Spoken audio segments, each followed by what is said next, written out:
क्या भगवान को पाने के लिए कठिन तप करना जरूरी है? क्या गहरा ज्ञान होना चाहिए या फिर सैकड़ों यज्ञ और कर्म? शास्त्रों का उत्तर चौंकाने वाला है।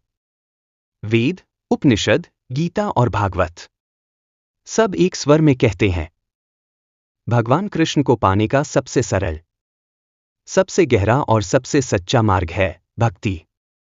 लेकिन ये भक्ति क्या है और शास्त्र इसे इतना ऊंचा क्यों मानते हैं?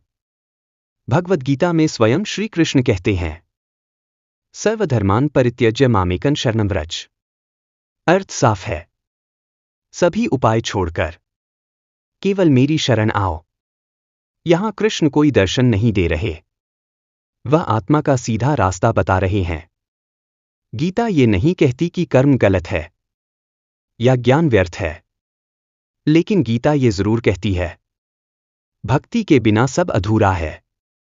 श्रीमद्भागवत महापुराण में लिखा है, स वै पुंसा परो धर्मो यतो भक्तिर्धोक्षजे।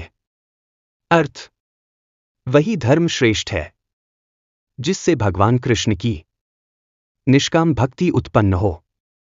यहां धर्म का मतलब नियम नहीं, बल्कि हृदय की दिशा है। भागवत कहता है, अगर पूजा के बाद अहंकार बढ़े तो वह पूजा नहीं, और अगर साधारण जीवन में भी भगवान की याद बनी रहे तो वही भक्ति है। नारद जी भक्ति को एक शब्द में परिभाषित करते हैं, सत्वस्मिन् परमा प्रेम रूपा। भक्ति भगवान के प्रति परम प्रेम, न डर, न सौदा, न स्वार्थ। नारद कहते हैं, सच्चा भक्त भगवान से कुछ मांगता नहीं, बस उन्हें चाहता है। गोपाल तापनी उपनिषद में लिखा है, कृष्णो वै परमं दैवतम।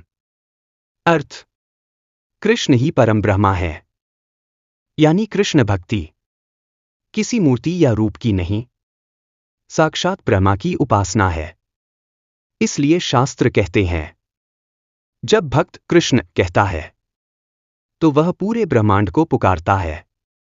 मीरा ने शास्त्र नहीं पढ़े, लेकिन प्रेम पढ़ा। सूरदास ने संसार नहीं देखा, लेकिन कृष्ण को देखा। गोपियों को वेदों का ज्ञान नहीं था, लेकिन उनका प्रेम ज्ञान से भी ऊंचा था।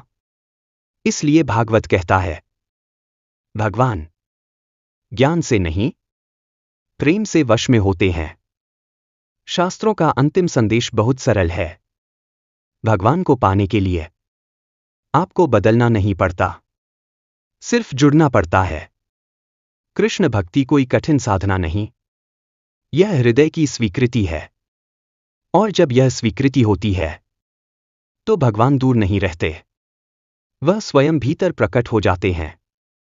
अगर आपको यह शास्त्रीय भक्ति विचार अच्छा लगा हो तो इसे दूसरों तक जरूर पहुंचाइए, क्योंकि कृष्ण को समझना ज्ञान है, लेकिन कृष्ण को चाहना भक्ति।